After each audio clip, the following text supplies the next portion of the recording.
The John Lebang Show has been known to make people laugh, sing, think, scream, throw things in rage, and generally lose their minds. Listener discretion is advised.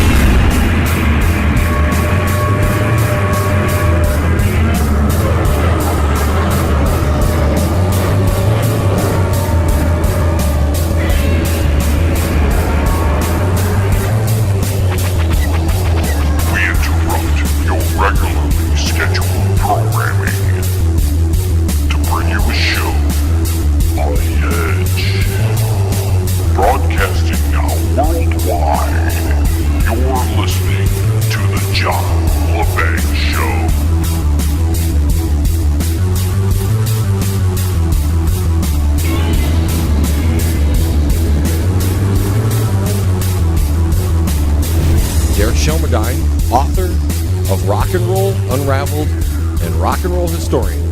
Derek, how is it over there on the other side of the pond?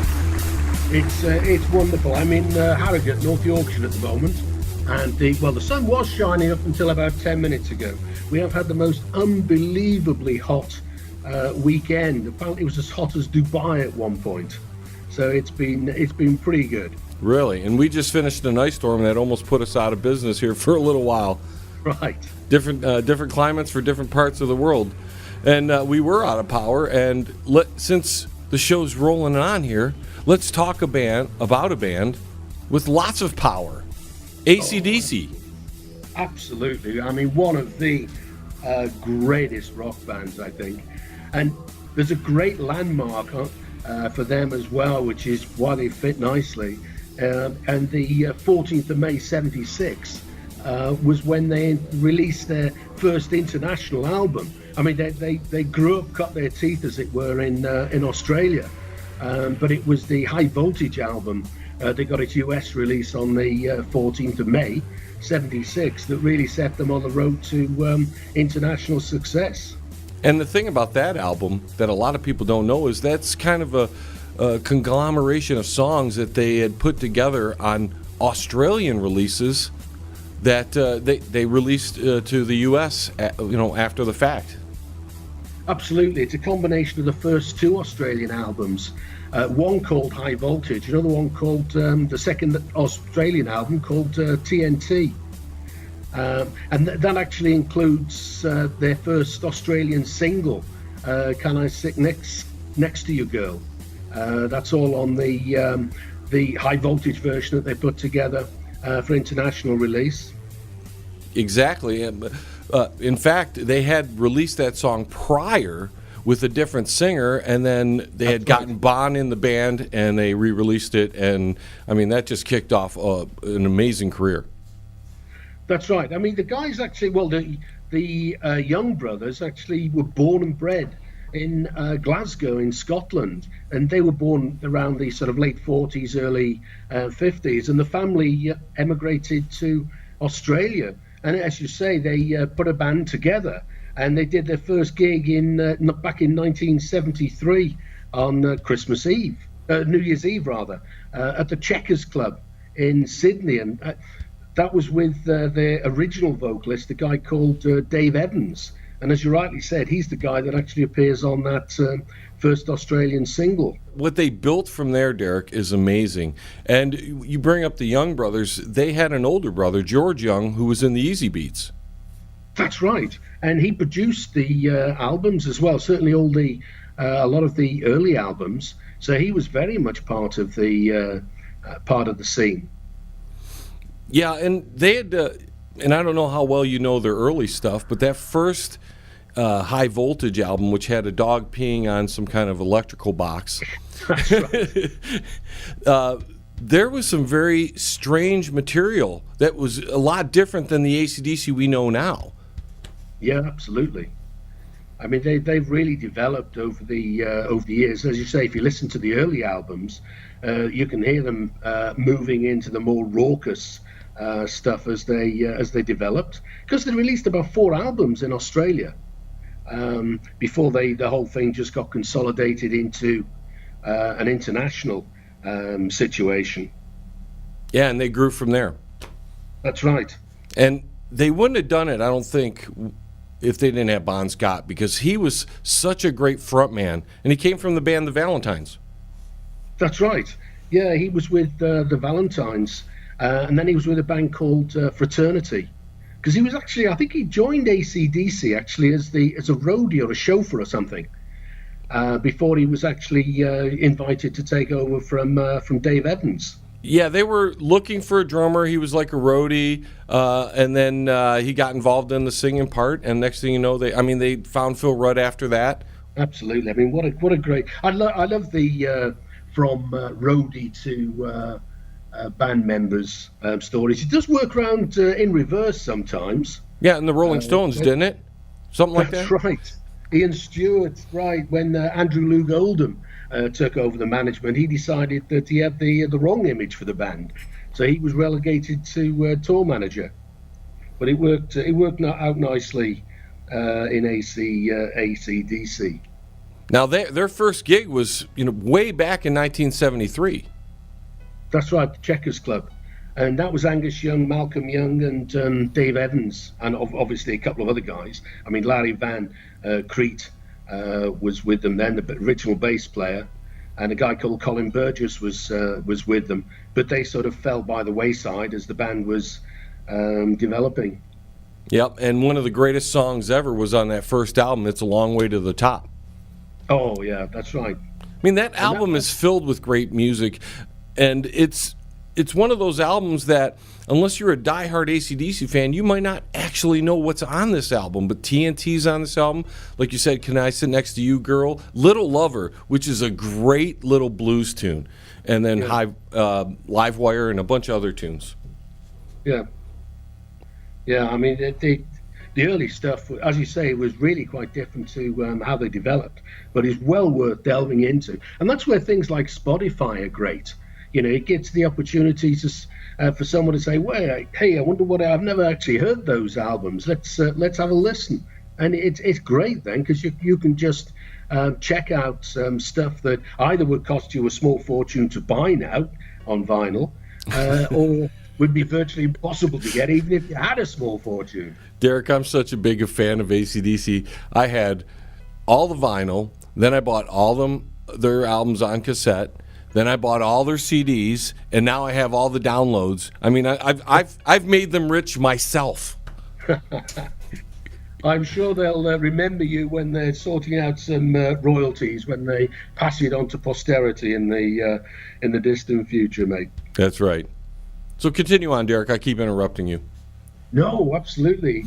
I mean, their first US single didn't actually appear till 1976. And that was It's a Long Way to the Top. And what's great about that is the sort of Scottish heritage comes out, and you can hear bagpipes on the track. Yeah, do you know, I've researched that, and some people say Bon Scott played the bagpipes on it, and some people say they hired people or it was family members who played the bagpipes. I think, the bagpipes, I should think, is quite a difficult instrument to get right. But who knows? It'd be great to think it was Bon Scott, wouldn't it? Yeah, let's call up Angus and see what he says. Absolutely. That was in '76 when It's a Long Way to the Top came out, and then they had Let There Be Rock soon after that as their U.S. release, and then after that was Powerage. That's right. I mean, some great tracks. I mean, a whole lot of Rosie, I think, and there's a brilliant version that I think on the If You Want Blood live album that came out just a little bit later, around '78. I mean, there's just so much good stuff. The first hit they had in the UK was actually Rock and Roll Damnation. It got to 24. Interestingly enough, they never had a lot of hit singles in America. Even though their albums sell very well here. Absolutely. They've had a heck of a lot more hit singles in the UK, but mostly around the middle of the charts. They've never really cracked the sort of top 5, top 10 singles. Yeah, Bon Scott was a great vocalist, but I think his image probably held them back on making that leap, because once Brian got in, he was just a little, I don't want to call him a cleaner looking guy, but he was a little more normal looking, and I think it probably, Bon Scott was rock and roll all day. Oh, absolutely. Absolutely. And brilliant singer. And the last album that he did takes us up to the sort of end of the 70s, 79, Highway to Hell. And what a great album that was. Yeah, that was the one, I think, the album that really started to move them into success, because, the title track there is absolutely brilliant. Yeah, and they brought in a producer for this album that was not the family member. They brought in Mutt Lange, who he will produce the next two albums on top of that.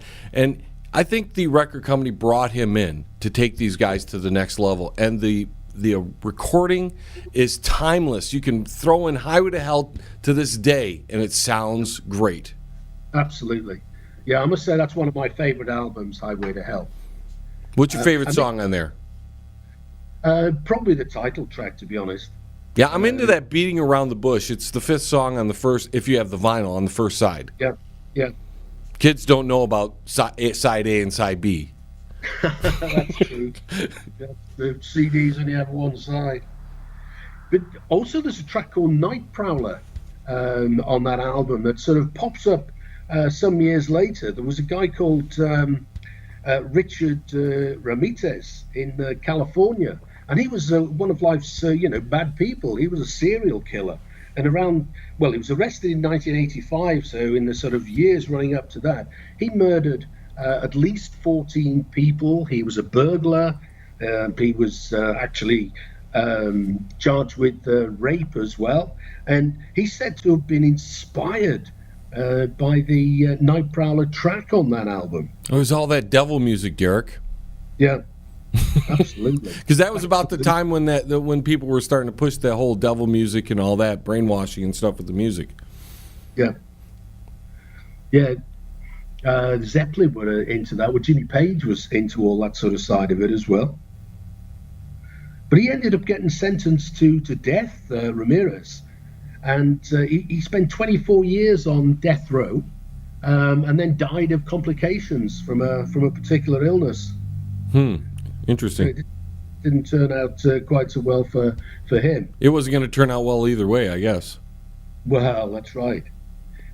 But Bon Scott sadly died shortly after that album was released in the early. Well, he died on the 19th of February 1980, and the autopsy said it was acute alcoholic poisoning, so very rock and roll. Yes, and there's a lot of stories behind that as well.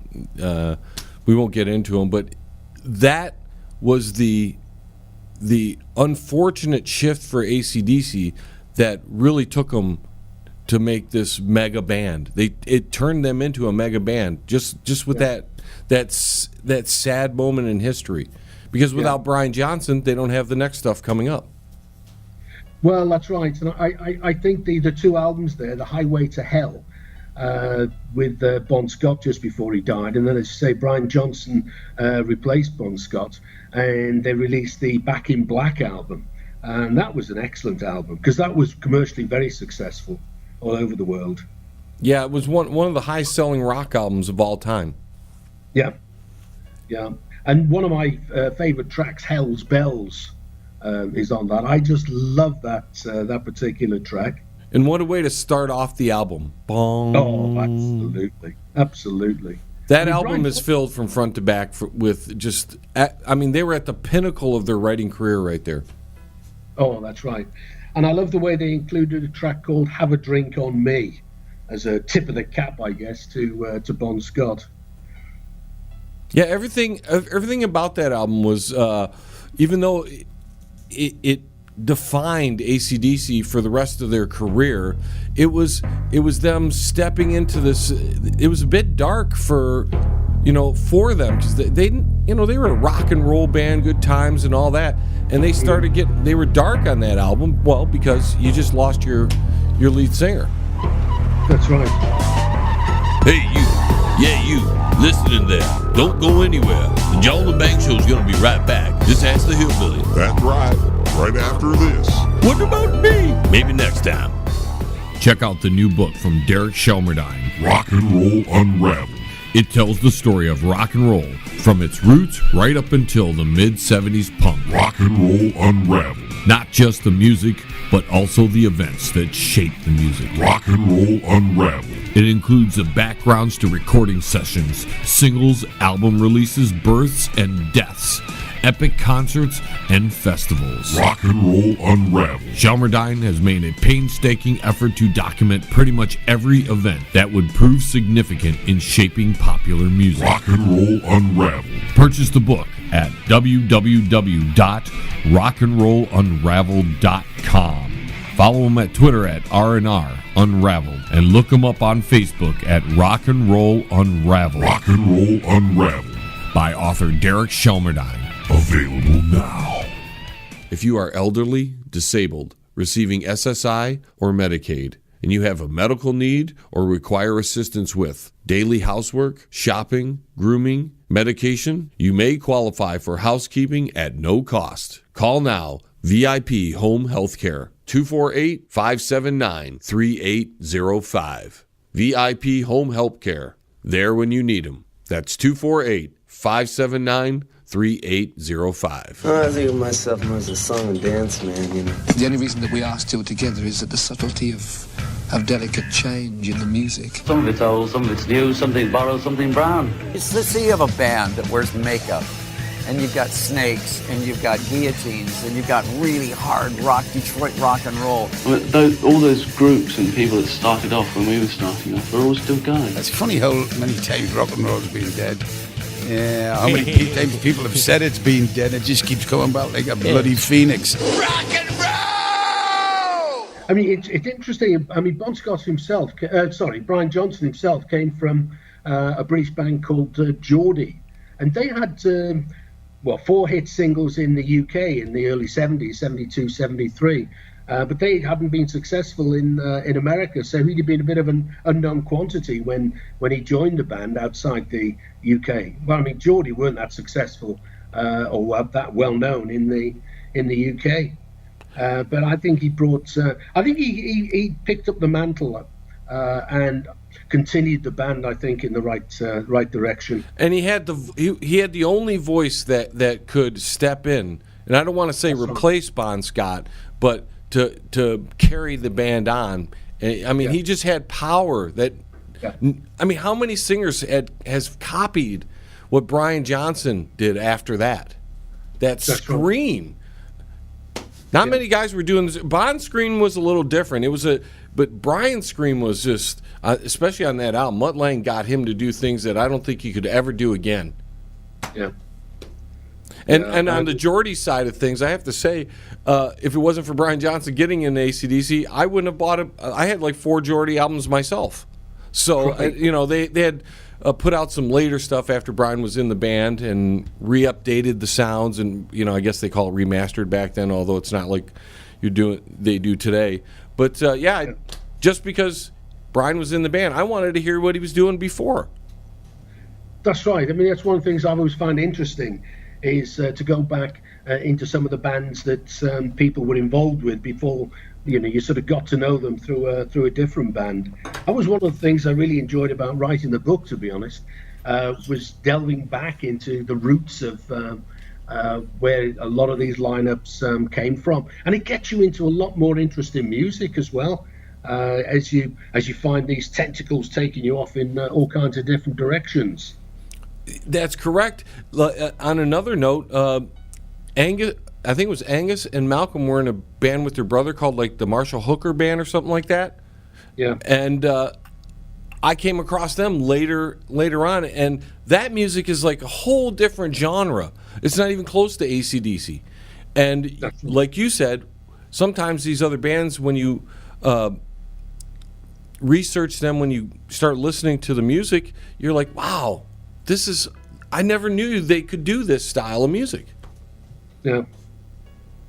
Yeah, and back on the Back in Black album, the first American hit single in the summer of 1980 came from both sides. Came from the album "You Shook Me All Night Long" and "Have a Drink on Me," which is always a good B-side. Mm-hmm. But it got them to number 35 on Billboard, and again, like all written by the band members, which is always good. Right, they wrote all their music, Angus and Malcolm, and then they would include their singers up until about the late 80s, and then it just became Malcolm and Angus doing all the writing. Yeah. But another great album, I think, for those about to rock in 81. Mm-hmm. That's my favorite song of all time from AC/DC. Oh, absolutely. I remember seeing them in London when they were performing that, and they had the cannons on the first balcony level either side of the stage, and when the cannons fired, it was an awesome experience. They always had a very theatrical stage show, not in the terms of like Alice Cooper, but in a different way. And my most memorable show, because I've seen them 27 times, Derek, so I'm a nut, right? So it was 1988, and we went down to this place in Ohio called Toledo Sports Arena. I don't even think it exists anymore. Very small venue, 10,000 people, and they packed them in. They had these, at the time their single was called Heat Seeker, and this missile came right out of the middle of the stage. At the beginning of the show, Angus kicks the door open. He's inside the missile, and he jumps down. I mean, they always did something spectacular on stage. They have the big whole lot of Rosie doll that they use, and they had on their, what was it, the rocker, not Rocker Bus, but the Black Ice album, they had the big locomotive train come up from behind the drummer and crashing into the stage. They're just not only are they a great rock band and they write great songs, I mean classic songs, but they would put on a stage show that bands would try to copy because it was so good, and their light show was just amazing as well. Yeah, I mean they really do have the stage presence, and I mean the schoolboy thing. I mean, that's not many people could carry that off, but it just adds another dimension, I think. I believe that was a suggestion from his sister, because he was always having to run home, and I think the name is also a suggestion from the sister, right? The group name? Right. Yeah. Yeah, I think so. Because in Australia, I guess they still wore the schoolboy outfits. I didn't know that, until I was much older. I thought it was just a gimmick, but I had realized that at the time period, I guess schoolboys they had the little schoolboy outfit back then. Oh, very much so. And I think to this day, school uniforms are widely worn in Australia. It's funny how different cultures do those sort of things. That's right. So now we're on towards a little later in their career. They got the and before we even get into Rocker Bus, we have to mention, or at least I would like to mention the Razor's Edge album, which probably gave them, outside of You Shook Me All Night Long, there's probably their second most popular song of all time, Thunderstruck, which is, I mean, it's played at every stupid sports event on the face of the earth these days. Right. Always good for the royalties. That's right. So we're up to Rocker Bus now, which is their most recent album. That's right. I mean, obviously the last album with Brian Johnson, and as you say, I mean, it is the most recent album, and it's still pretty much the classic lineup, which is amazing to think. For so many years, I suppose a bit like the Rolling Stones, they've managed to continue with a very stable lineup. Of course, Phil Rudd left shortly after that, didn't he? He hit some problems. Yeah, Stevie Young was filling in for Malcolm, which was he had filled in during the 1988 tour. That's why I brought that up, by the way, because I knew this was coming. He'd filled in because Malcolm was recovering from some alcoholism. But then Phil on the Rocker Bust album had he was threatening to kill people and was some kind of drug dealer or something, and all kinds of trouble. That's when I think the band started falling apart to where it is now just Angus and whoever. That's right. Yeah, Steve Young's actually the nephew of Malcolm, isn't he? Yes, he is. They that was something, even when they lost Phil, They came in and they went after a drummer that they had played with on their Razor's Edge album, Chris Slade. Yeah. They keep it in the family, you know. That's right. Well, they did until Brian Johnson went down with the hearing problem, and we're getting into that right now. Yeah, exactly. Because that's when, of course, Axl Rose took over, did his first gig with him on the 7th of May, 2016. And talk is that he's continuing with them, and they're likely to record an album together, which should be interesting. That's what I've reported. I had not missed the tour since I was able to go to their shows, and I'd missed this tour because I like Axl Rose, and he's the Guns N' Roses singer. But I had a real problem with how they handled the Brian Johnson situation. Yeah. I think he feels that they sort of walked all over him on that one and sort of tossed him aside as soon as it was clear that he wasn't able to carry on. Because I was reading a couple of things recently, and he's not happy, I don't think, with the way he was treated. No, because he had found a doctor that gave him some kind of device that had made him hear better. It's a hearing aid of some sort, and they still didn't want him back. You know, they just went on with Axl Rose. I think at this point, AC/DC's become a brand name, and it's no longer a band. They're just, you can make so much money as AC/DC that. So what if we have Axl Rose in the band, and Cliff Williams retired after the tour, so where they stand as far as who's in the band right now, they got Chris Slade that toured with them, Stevie Young on rhythm, but they're I don't know what they're doing as a band, and there's no real news on that. No, that's right. Yeah, obviously, because I've been looking to see what was being said about the future, and you're right, there's not a lot going on. But Phil Rudd was, I remember seeing an interview with him around the time that he was sort of splitting from the band, and he was deeply unimpressed with the way he was treated as well. Yeah, I think something changed. Malcolm was the brains and the leader of the operation, even though he kind of sat back and just played rhythm. I think he was the leader of the group, and when he fell to succumb to dementia, and then as he's died just recently, Angus, all this was thrusted onto Angus, who probably wasn't involved with a lot of that. If you look at past interviews, Angus was more the, I just go out there and play. That's my thing. I just want to play. So I think Angus is learning how to lead the band at this point, and we'll see what happens with. But they're going to continue. It's just in what capacity. Yeah, it'd be interesting to see exactly how it does pan out, because there's no dates anywhere at the moment for an upcoming tour. Although Phil Rudd is on tour, which I thought was great. Yeah, he's no longer in trouble, I guess, so he can go out and tour.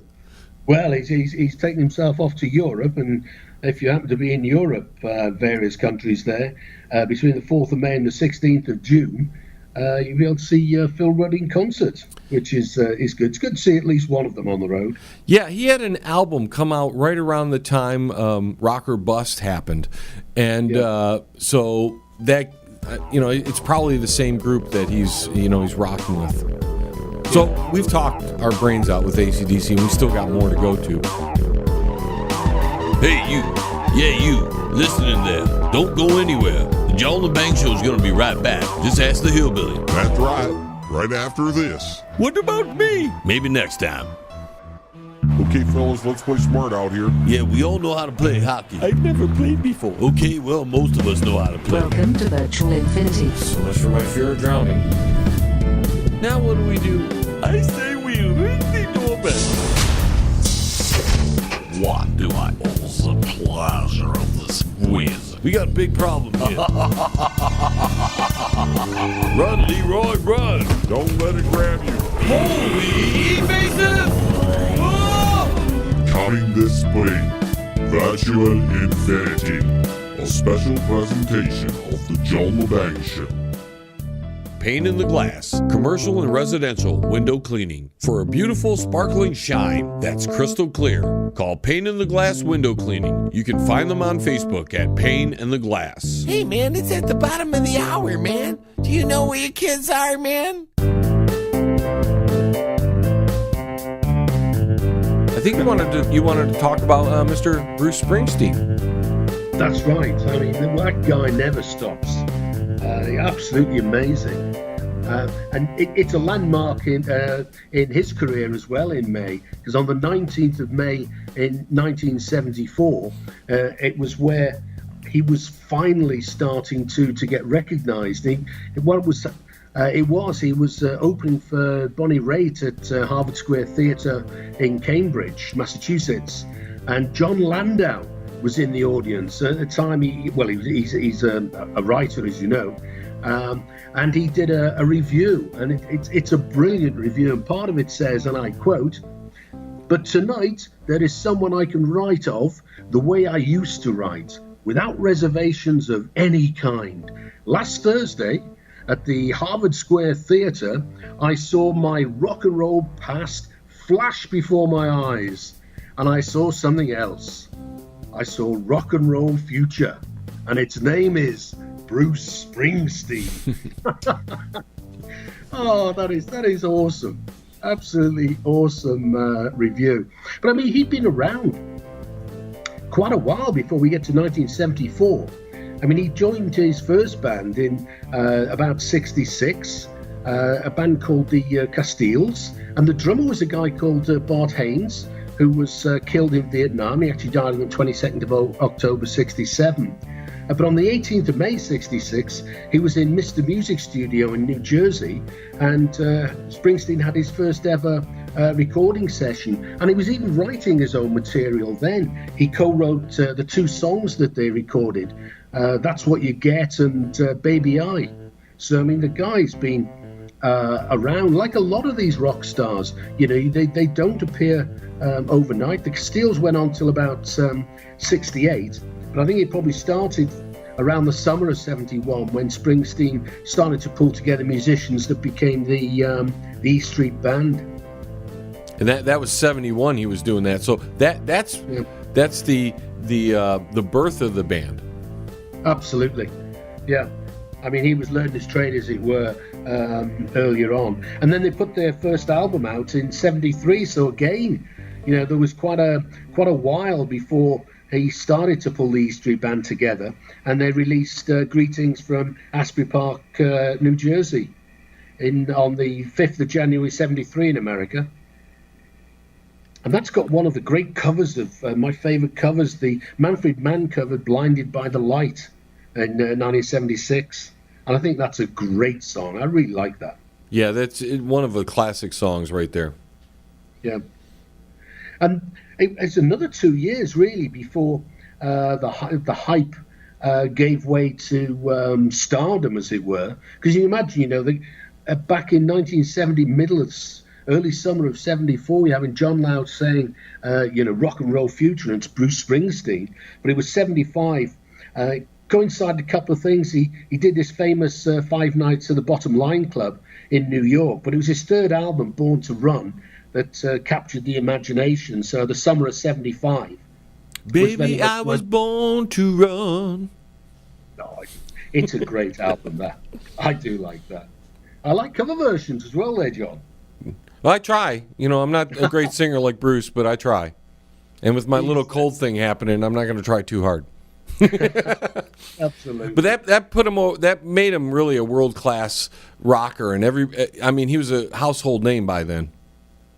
Absolutely. I mean, it really did kick the career into top gear. I mean, he came over to. It didn't happen all over the world, though. I mean, he really cracked it in America. Then he came over in the early winter of 75 and made his European debut in London at what was then called the Hammersmith Odeon, which was a superb venue.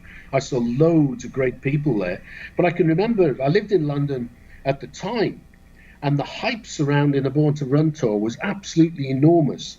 I mean, there were claims that he was the new Bob Dylan, but what was great were the posters that were, and I remember seeing them plastered all around London, and they said, finally, the world is ready for Bruce Springsteen.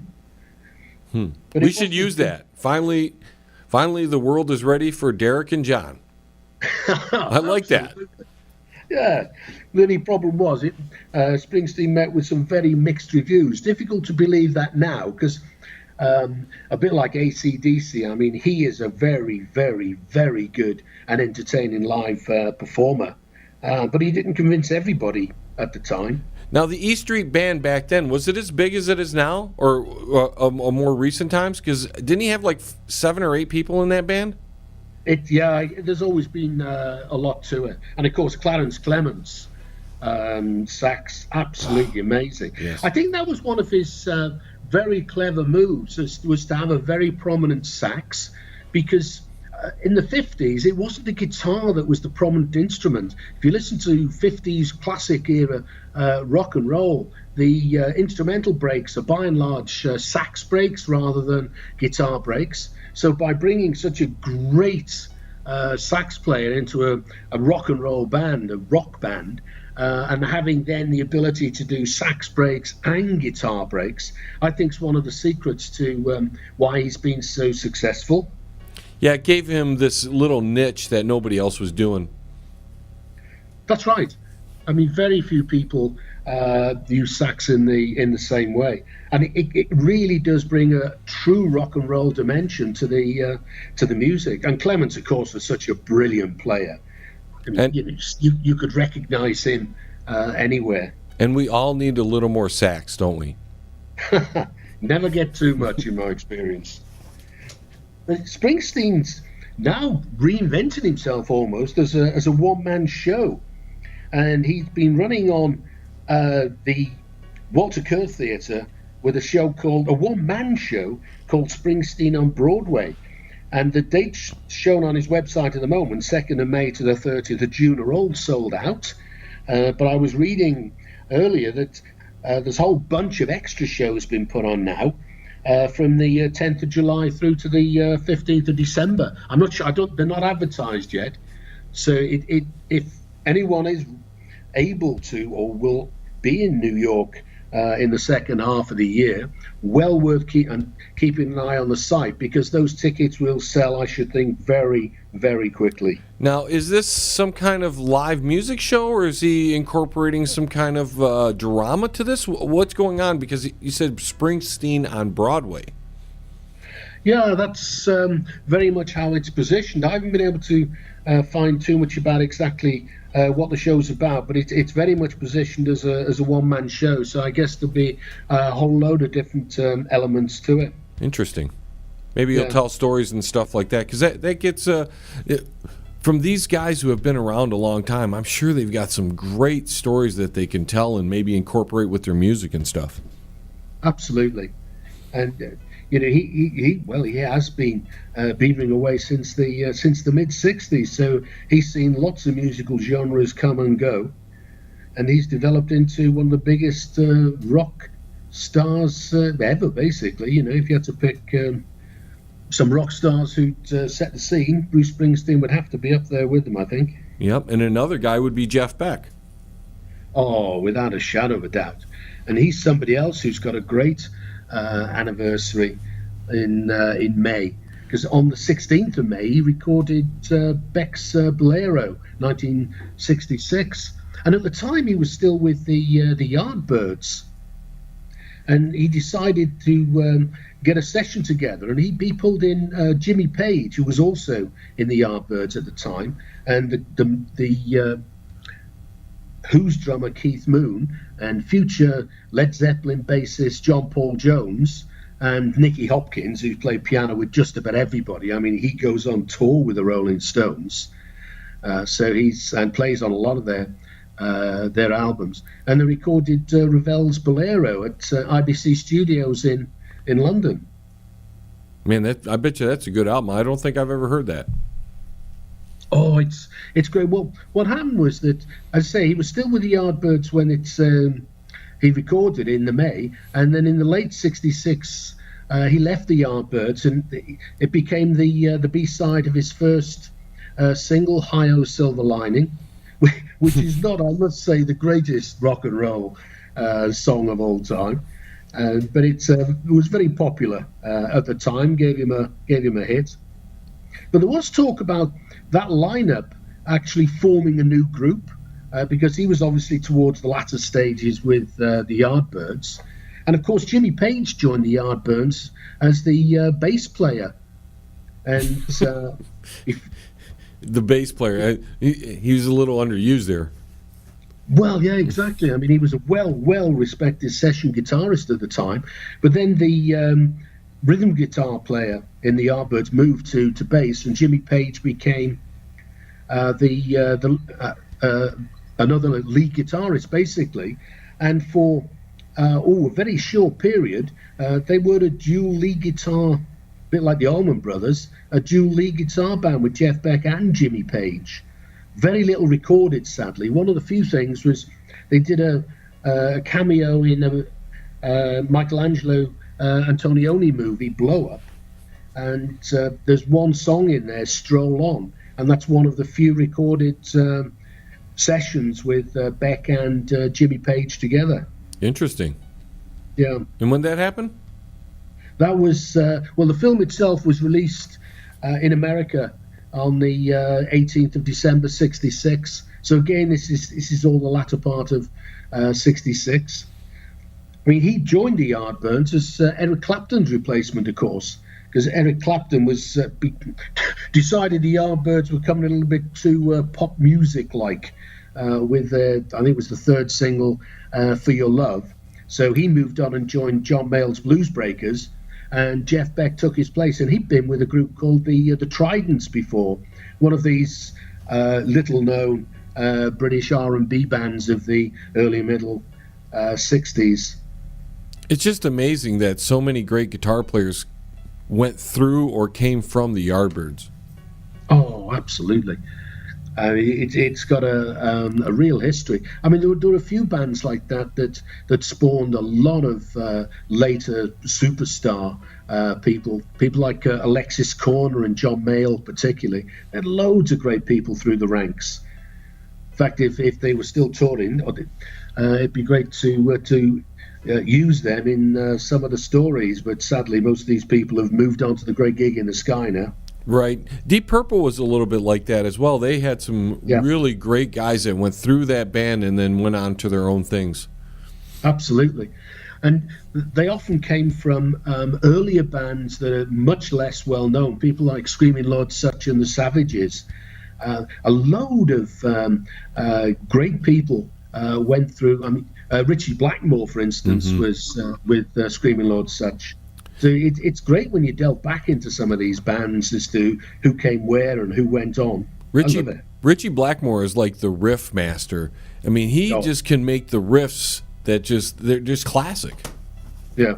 In fact, I'm just, this is pumping my new special coming up real quick, Derek, but I've got The Elf on the Silver Mountain, and I'm sure you can put that all together. Yeah. Go on, Derek. I'm sorry.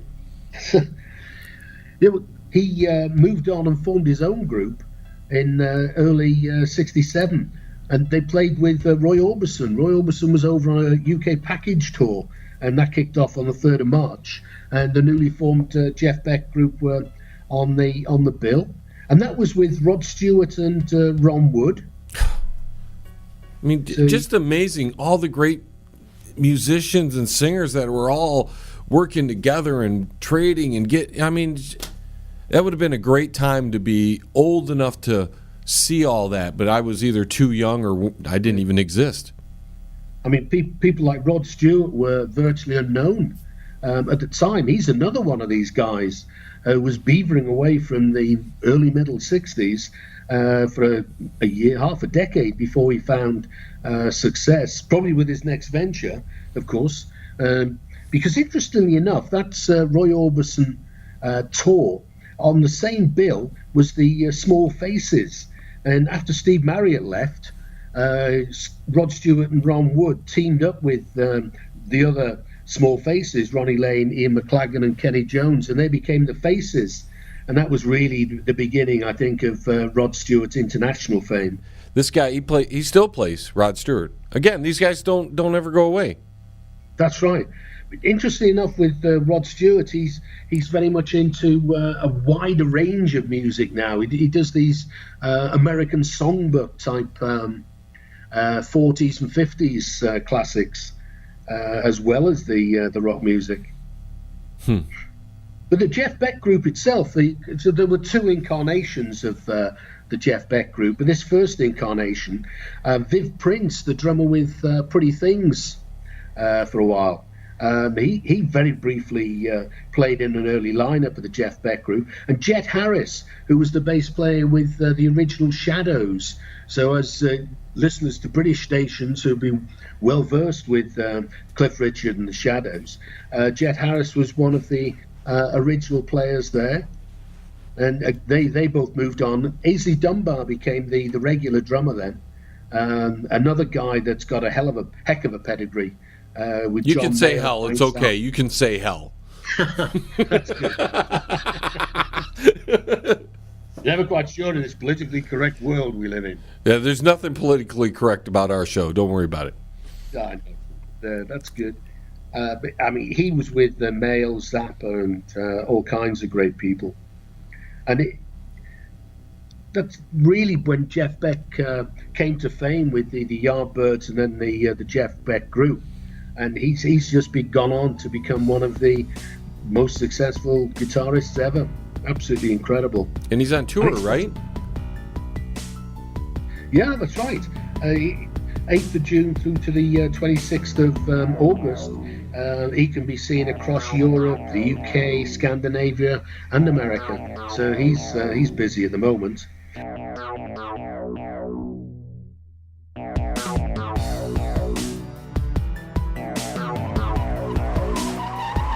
Hey, you. Yeah, you. Listening there. Don't go anywhere. The John Lebang Show is going to be right back. Just ask the hillbilly. That's right.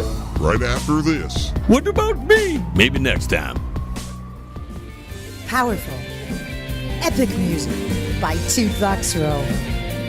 Life-changing lyrics come in every style, empowering humanity to finally unlock the chains of bondage. Experience the edgy side of positive music and rock your world today. From Primal to Divine, available now at sassyalternativemusic.com. Fans, do you need a video for your brand new song but don't have a lot of money? Then contact John Lebang. His reasonable rates, professional look, and fast turnarounds will help get that song off the ground. Contact him at jlebang.com. CRRM, CarePoint Billing Services. Their billers and managers are all dedicated to working for you to increase your profits. For more information, call CRRM at 248-579-3805. CRRM, CarePoint Billing Services. If you want to contact the John Lebang Show, feel free to send an email to jlebang@live.com. And if you're on Twitter, look him up at John Lebang. And don't forget to go to his Facebook page at The John Lebang Show. Banger. Now here's John. I mean, all of these dates can be found on the website for the tours, so it's easy to have a look exactly who's where and when. Not only that, but you can go to your website and find most of this information in your book. And I'm good telling them to go to your website to buy your book. But if you want some of this information in your hands, you should check out Derek's book, Rock and Roll Unraveled. Pick it up. It's on Amazon, right? That's right. Yeah, easy to order. And most of these stories actually come from the book. And you got more stories coming up because we're not done yet. We still have the Eagles to talk about. That's right.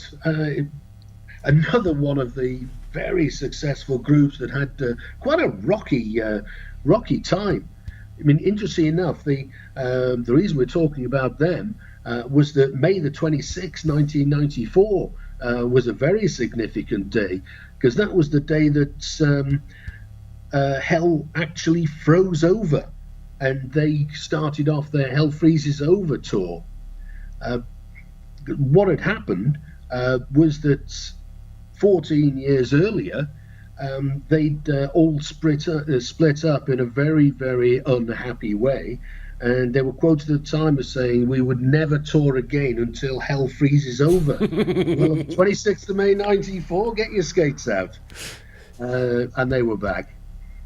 And it was a lot of the original guys as well. I mean, it was Glenn Frey, Don Henley, Don Felder, Joe Walsh, and Timothy B. Schmidt, which is an interesting cross-section of people who started the band and people who joined later on. It was like a conglomeration of their history kind of meshed together. Oh, absolutely. And it also showed, well, as we look at why they split up, I mean, the long run tour, the earlier one, when they all really did seriously fall out, it's epitomized by Joe Walsh and Timothy Schmidt. But that Hell Freezes Over tour that started in May 94, it went on for a couple of years because it didn't finish until mid-96 in Scotland. And they actually created a new record. I mean, difficult to imagine it now, but they were the first rock and roll act to charge more than $100 for a ticket. It's all their fault. I see. Because now you have to be some kind of rich person to go to a damn concert. Oh, it's unbelievable. I think that's one of the things that changed. I mean, in the 60s, it was very cheap to go to concerts, and bands made their money out of albums and single sales, and very often lost money on concerts. But I think now, with the demise of physical CDs, vinyl, and the advent of downloads, bands now make all their money on the tours. Although there's a big vinyl revival going on at the moment, which is no bad thing.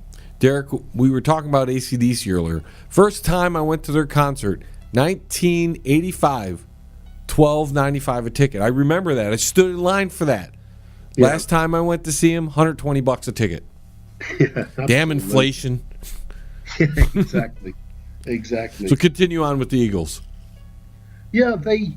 If we go back to the demise really of the Eagles, they started essentially around 1970 and they finished. Well, the last concert was on July the 31st, 1980, and that was the long run tour. And they finished off in Long Beach, California, and the lineup then was Don Felder, Glenn Frey, Don Henley, Timothy Schmidt, and Joe Walsh. So. That's always a good thing. Another amazing lineup from front to back. Yeah, exactly. But on the Hotel California tour, they were falling out for a while. I mean, Randy Meisner and Glenn Frey had a fist fight in the dressing room, famously after one of the gigs, and that was when at the end of that tour, Randy Meisner left and was replaced by Timothy B. Schmidt. But it was the last night of the long run tour that's really interesting, and it was a benefit concert to raise money to re-elect the Californian Senator Alan Cranston. And Glenn Frey apparently had arranged this, but not all the band were too happy about the fact that they were getting into politics, and Don Felder was particularly unhappy. And when they were on stage at this last night of the tour, they were exchanging insults on stage to the extent that the sound guy had to fade the mics down so that the audience didn't hear and just fade them up when the two guys were singing. I can just imagine that, tossing around some of your mother jokes and stuff like that on stage. Exactly. I mean, some of these guys are famously prima donna-like, but to get to the extent where the sound man's getting worried, it must have been an interesting one. And that was the end, and that was when they declared, and you can see why they declared that we will never tour until hell freezes over. But 1999, they actually achieved the best-selling album of all time in the RIAA's Artist of the Century. Eagles hits 71 to 75 became the first certified with 26 million, well, more than 26 million sales, and that became the best-selling album of all time, passing Michael Jackson's Thriller. And that was an accomplishment because how big Michael Jackson, how big of an artist he is. Absolutely. Might be one of the largest artists of all time, right? Oh, yeah, very much so. I mean, that Thriller still holds the record, I think, for solo artist, biggest selling studio solo artist. And that he'd held that record since 1984. So it's just fascinating to see how, and it's a greatest hits album, of course, so those are the sort of albums that come Christmas and presents, they just continue to sell very well. But it's interesting, it's the first half of the Eagles' career, 71 to 75, that's generated the material for it. And that was probably their best period of music anyways. Oh, I think so. I mean, Desperado is one of my favorite albums. Desperado. Sorry, here we go singing again. I'm gonna have to get some reverb here. Exactly. You have to move to the bathroom, mate. After the show, Derek. Exactly. So the Eagles are on tour too. That's right, in America and Canada. So there's a North American tour running across the summer, basically, into the fall. 3rd of May to the 20th of October. And that's a great lineup as well. They've got Don Henley, Joe Walsh, and Timothy B. Schmidt. Vince Gill's augmenting them as well. And Glenn Frey's son, Deacon Frey, is completing the lineup. No, that's great. So yet another very close relative that's slotting nicely into the bands. And the show's various opening acts, and they include Jimmy Buffett and the Coral Reefer Band, which I thought was a great name, and James Taylor with his all-star band, and Chris Stapleton is opening some of the concerts as well. I mean, he's got some great stuff. And that's going to be going on till October. So go out there and see if you're in the U.S. or in Canada. Yeah, there's an awful lot of dates across there as well, so it should be in an auditorium near you, as they say. I mean, incredible stuff this month, Derek. I mean, just incredible. And a lot of these stories, like we said earlier, are in your book, Rock and Roll Unraveled, and you can find you online, right? That's right. That's easily available on Amazon, and also a lot of information on the website. What I'm doing, I'm building more and more additional rock and roll information onto that, and Twitter and Facebook as well. Twitter's RNR Unraveled to find me, and Facebook is at Rock and Roll Unraveled. So, and you're always posting stuff about rock and roll history and little videos. You just give out a great wealth of information. Thanks. Yeah, I love finding it. You know, every time I find something, I think, oh, that's good. You know, we bang that out on Twitter or Facebook. I just wanted to say before we let you go, you know, Joe Walsh was brought up, and this guy had what an amazing career outside of the Eagles as well. I was going to call him the Beatles, but he unfortunately he didn't make the Beatles. But you know, he can't be in every great rock band, you know. Yeah. But really, I mean, everything he did outside that group was money as well. Yeah, absolutely. Just crazy. Yeah. So, Derek, I appreciate you coming on again this month. I mean, just a wealth of information, and talking about AC/DC. I could have talked like 3 hours on that stuff. You know, I had to stop myself, or otherwise that would have been the whole show. And you had so much more to talk about. Well, I mean, there's a lot of fun in the rock and roll world, I think. And we're going to see you again next month with even more rock and roll history, aren't we? Absolutely. I'm looking forward to it. Well, thanks again for having me, John. Really enjoyed it. Derek, thank you for coming on, and we'll talk to you soon, all right? Cheers. T-minus 10, 9, 8, 7, 6, 5, 4, 3, 2, 1. We have liftoff. Tune in again next week. Same time, same space, same station. Resistance is futile.